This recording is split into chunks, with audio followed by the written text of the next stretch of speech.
Орыс тілінде мұны ностальгия деп атыйлар. Элек ауылда көңілсіз болайды. Мәктепте оқыған шақта, онда бәлки аңлап та болғандыр еді. Чөнки әти ирік бермейдір, күн бойына мал қарарақ құшадыр, буш күнің болса бәдірәфкә шықсаң, шундай бәдірәфкә шығып қайтқанда, нәрсәйінді бұрылып қайтқанда балтаны көріп, біраз утын шаба башласаң, шулық яныңа келеді. Ярты сағат, 1 сағат, қайсы уақытта 1 сағаттан артық шул утынны кетіріп тұра. Мен айтам, тігі орыс айта, работать в охотку де. Шон кебек көңіл үшін ішлейсің келе, ол сені yüklәп, нәфрәт тудыра ішке. Ол ертеден кешке іш бітмейдір ауылда. Бір қайшан аңларға бола аны. Ауыл кішісі телевизор, біздің йортта үйде қарамайлар, телевизор алмайлар. Ішсізлік ол кішіні бұза деп. Элек татар халқында милли тәрбие болған шындай. Ішсізлік кішіні бітірі, тәртипсізлік кетірі деп.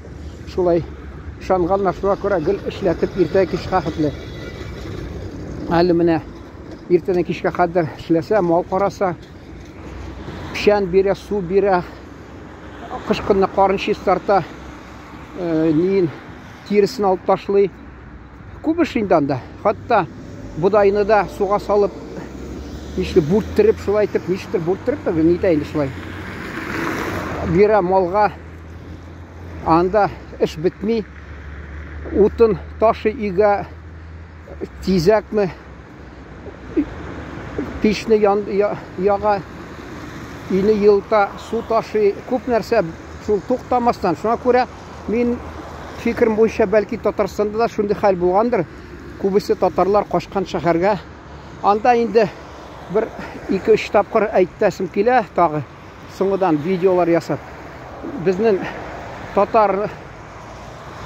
халқыбыз татарлығы юғалып бара. Қызғанышқа қаршанда шәһәрдә. Әйтермен сәбәпләрін мен нешек ойлым нәрседе. Менә шунда ауылда іш. Ол енді Бұна тек ял етіп отырғанны ялқау демейлер, қатта мен мәктәптә оқим. Абайларыма қарағанда яқшырақ оқыдым. Әнді үлкен абайлары түгіл, үлкен абайлар алар бигрәк, бишіліге оқыған енді алар. Қатта Одессада институтқа кіріп, тамамлап, анда түрә болып қалды бірсі. Милицияның жетекшісі шында болып ерді қатта. Музейда да УВД-ның бинасында да кіруге анда портрет ілініп тұра. Китап оқып отырадыр емен, китап оқыдым. Ол мен башта физика, математикада күшлейдім, соңыда мен ол вайымсызлығын көрсеткәш, оқытушы мен аға бірінші қол көтерем, ашу келіп, әлі татар болғанмы, біз татарлар ауылының бүтән шетінде яшы едік. Шыра көре алар бізді жені сүймейдір,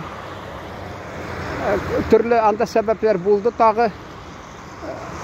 Әлік менен бәсәлен башланғыш сыйныфларда оқытушы меңа яқшы қарайдыр, чөнки анда алар бізге келіп, анын ире управляющий болып ішлейдір, шуңа көре аларға бишбармақ ашатып әтияни сыйлылары, шуңа көре алалай қарамайдыр. Тігінде барғаш, мұнда айтырсың, 4 сыйныф оқыдық. Туған ана кебек біраз оқытушы тігінде нәрсе енді айталар енді. Уги ана, мачех орысша айтмашы. Шулай көбісі сеңа қарилары үшін, мұнда әгерде сен жетекшінің малайы болсаң, я блатной бір ішті әтиянен ішлесе, алар сеңа екінші түр елмайып қарар еді, бір үмітләніп, дефицит бір нәрсе шул оқытушыға бермәсме деп. Мұнда әт шеклі қайсылары. Болды инданда шиттен келгенлер, шул әдәбият турында мәселен орыс тілін алып барған, алар яқшы қарадылар. Алар әфәрин деп мені көріп тұрдылар, алар енді көрділер алар мені шунда тырышқанымны, шуңа көре мені мақтап тұрдылар. Мақтадылар да мені шунда, шуңа көре мені аларда лайыклы булыйм аларның мактау сүзләренә дип, шунда мин әдәбиятны укып, шул китапларны укып тырыша идем. Аны әти мәрхүм аңламыйчы миңа гел менә син ялкау ки эшләмисең, тизәк ташы, утын ташы, шулай булай, әллә нәрсә эшлә дип, шул хатта эш кушып, гел йортта эшләтеп, анда мал карап, бәрбер мал карап кеше булмадылар, соңыдан эшсезлек килде, капитализм килде, күп нәрсә шунда авырлык килде. Алар шуны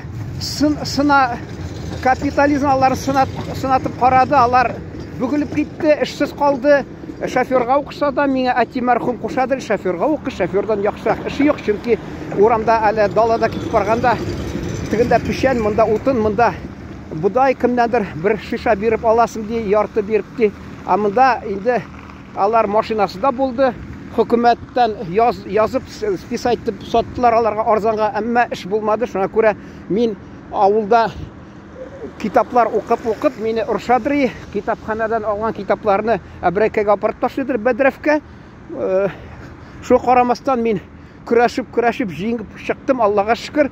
Университетта укып, журналист факультетына, Татарстан үзебезнең сөйкле ата-бабалар җиренә килеп, урнашып, шунда укып, газетта эшләп,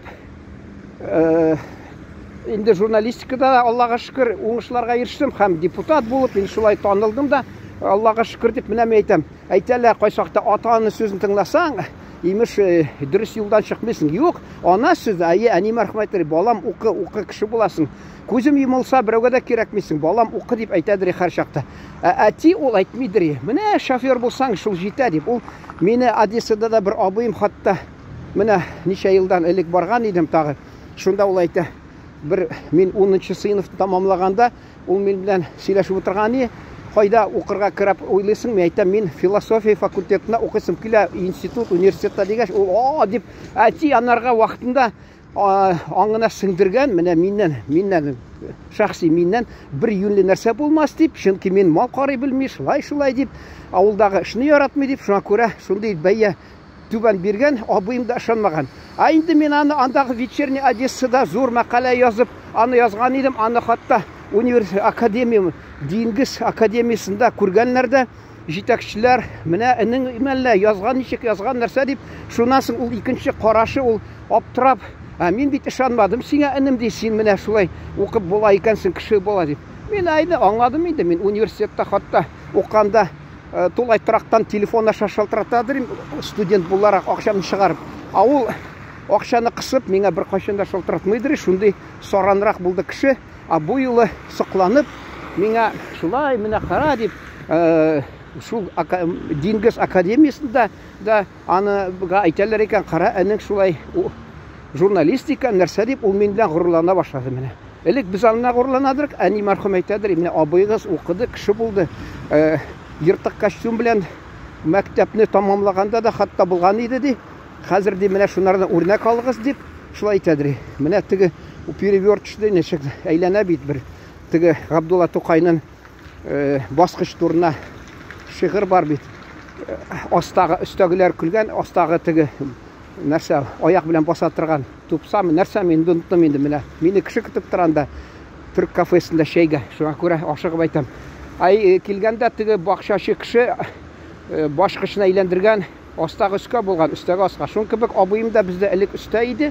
Соңдан инде менә шуңга калган сокланып. Мактана дип уйламагыз, мин әйтәсе килә, сезгә кайсы вакытта әйтсәләр, ул һәр чакта да хак сүз булмый, кайсы вакытта кеше ялгыш хатта бәя бирә, менә шунага өйрән, менә шуна укы. Әгәр дә сәләтеңне сизеп торсаң, йөрәгеңнән үзең мәхәббәтең бер эшкә һөнәргә булса, бәлки шунарга шул үзеңнең максатыңа ирешергә тырышка кирәк.